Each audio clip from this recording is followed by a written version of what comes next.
Hello, Internet. As you can see, I'm once again sitting in my bedroom, sitting on top of my bed. But, as you can see, the camera is upright and I am not laying down, because this isn't going to be a normal bedside book review, but more of a post-workout reading rant. Whenever I do my weightlifting routines and other exercises by myself, either at the gym or at home, I often like to read during my rest rounds in between sets. And after finishing Journey to the West, I decided to tackle some of the volumes that were sitting in my manga backlog. And that meant, as of today, I finally knocked off a classic shonen series off of my to-be-read pile. And that series is, of course, Fist of the North Star. Now, as a series, it needs almost no introduction if you're an anime fan of a certain age. I'm not saying that there are younger people who don't know what Fist of the North Star is, but it's very much one of those series that shaped a lot of pop culture shorthand in Japan.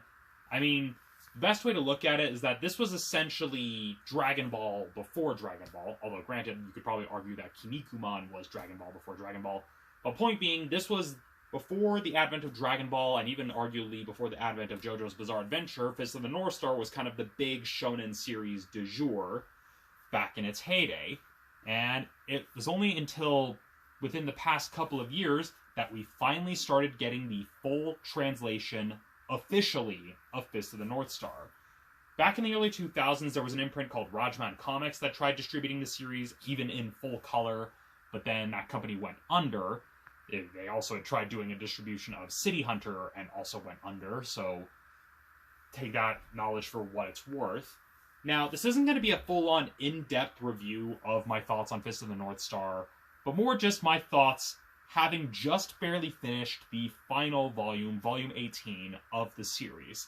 Now, I'll start with what I liked about the series as a whole. There's a reason it holds up.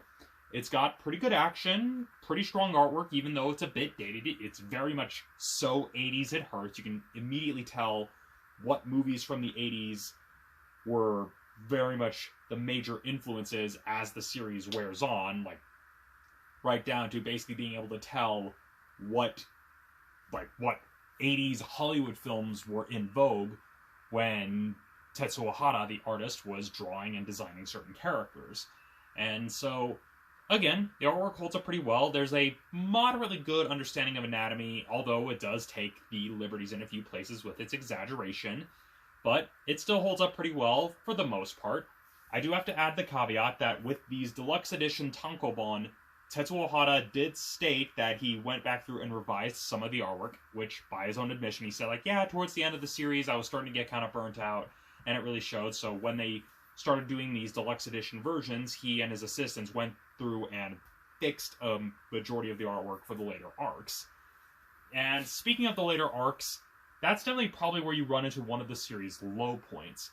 I mean, when you look at the tone of Fist of the North Star as a whole, it very much is a shonen series of its time, where it was definitely skewing a lot older, aiming for a much older demographic. I mean, if this were to be published as a series today, it probably wouldn't have been published in Shonen Jump by today's standards.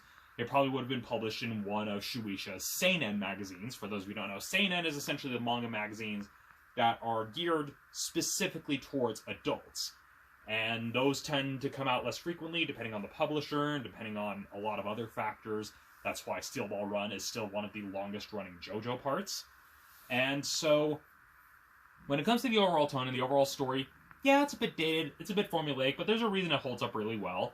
And the characterization, for the most part, also holds up really well, even if it is a bit melodramatic. It very much leans into the melodrama.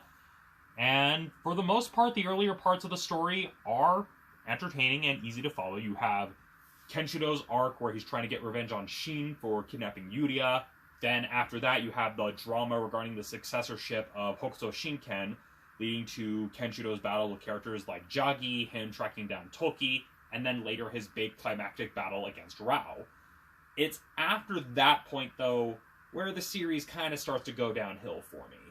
I mean, you could kind of tell in the story as it's written that they just weren't really sure what else they could do, since they essentially beat probably the biggest, baddest big bad that they had built up throughout the series.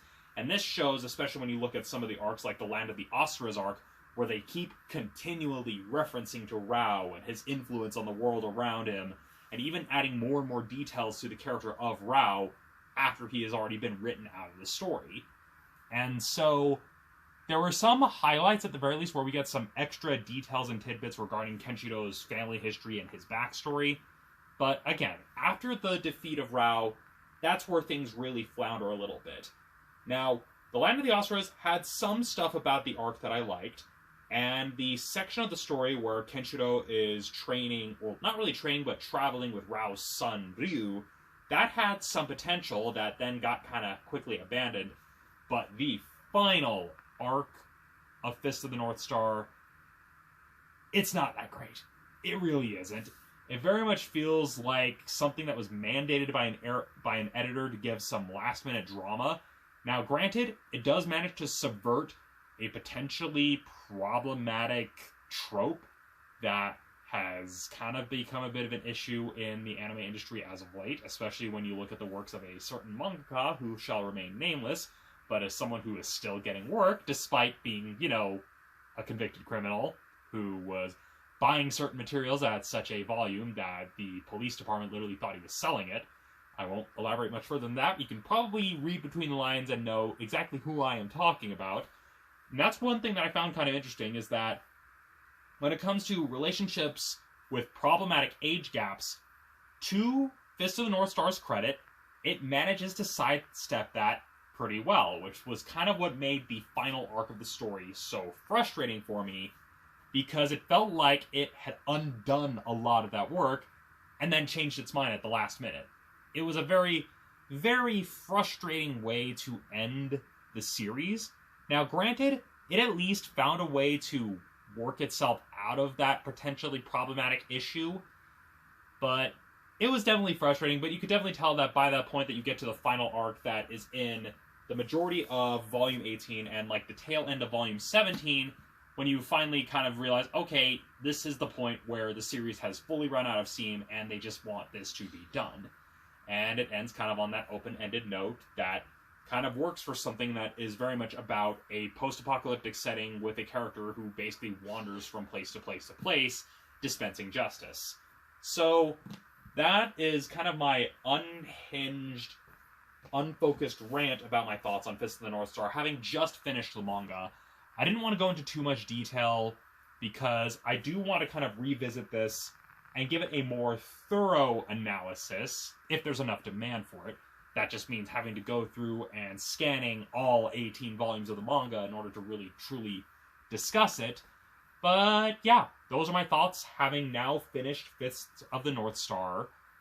And yeah, here's hoping that maybe someday we'll get an official release of the prequel series, Souten no Ken, or Fist of the Blue Sky, which is a prequel to Fist of the North Star following one of Kenshiro's ancestors.